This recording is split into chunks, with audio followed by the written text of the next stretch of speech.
In 2013, a single overlooked email resulted in the data breach at Target, stealing the data of up to 110 million customers. A simple attack, targeting not Target itself, but a small heating and air conditioning company in Pennsylvania. An email so ordinary, nobody thought twice before opening it. Inside that message was malware, silent, patient, and designed to steal. And that single moment would become the doorway to one of the largest retail data breaches in history. A new email notification lights up on an employee's computer. Not much thought goes into opening it. It looks like any other business message. Unknown to them, it's a carefully crafted phishing email carrying malicious code. That malware silently steals the login credentials of a small vendor called Fazio Mechanical Services, an HVAC contractor that works with multiple Target stores. Those stolen credentials gave hackers external access into Target's corporate network, and once they were in, there were no real walls stopping them from moving deeper.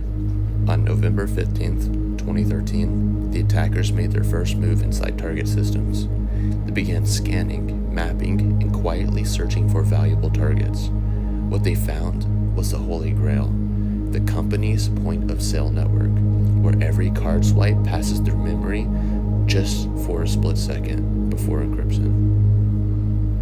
They slipped in custom malware designed to copy credit card data right from the memory.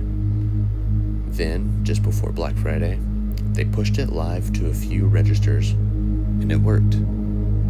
By the end of the weekend, the malware was spread across nearly every Target checkout lane in the country. Customers lined up for deals, while their payment data was silently being harvested in real time. For over 2 weeks, from November 27th to December 15th, the attackers collected everything they could.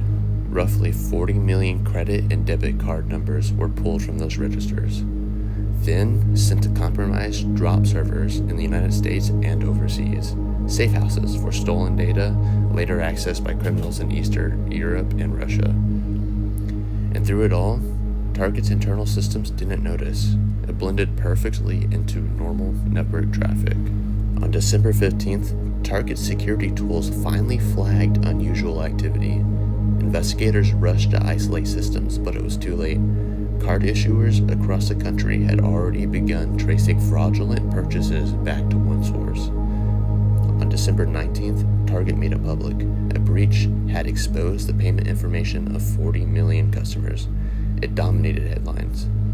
But the story wasn't over. By early January 2014, deeper investigations revealed an even bigger issue. Hackers hadn't just stolen card data. They accessed the names, emails, addresses, and phone numbers too. That brought the total impacted to around 110 million people. The U.S. Secret Service had paid a visit to Fazio Mechanical offices, and it became clear that the breach had started with that one compromised vendor account. Experts later criticized Target's weak network segmentation. The idea that an HVAC company should never have had route leading into the payment network in the first place. Facing massive backlash, Target's CEO and CIO both resigned. The company spent over $200 million on investigations, upgrades, and settlements. Banks reissued millions of cards, and for months, trust in Target's brand collapsed. Adding to the embarrassment, investigators allegedly discovered, according to a Krebs on Security report, that Fazio Mechanical's internal protections relied only on the free version of Malwarebytes anti-malware.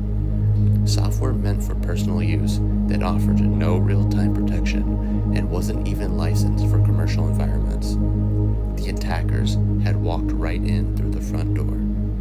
All of it, from the first email to the CEO's resignation, began with one mistake, one phishing link, and one unpatched system. A single overlooked vendor became the weakest link in the chain, and in just a few weeks, that link brought down a giant.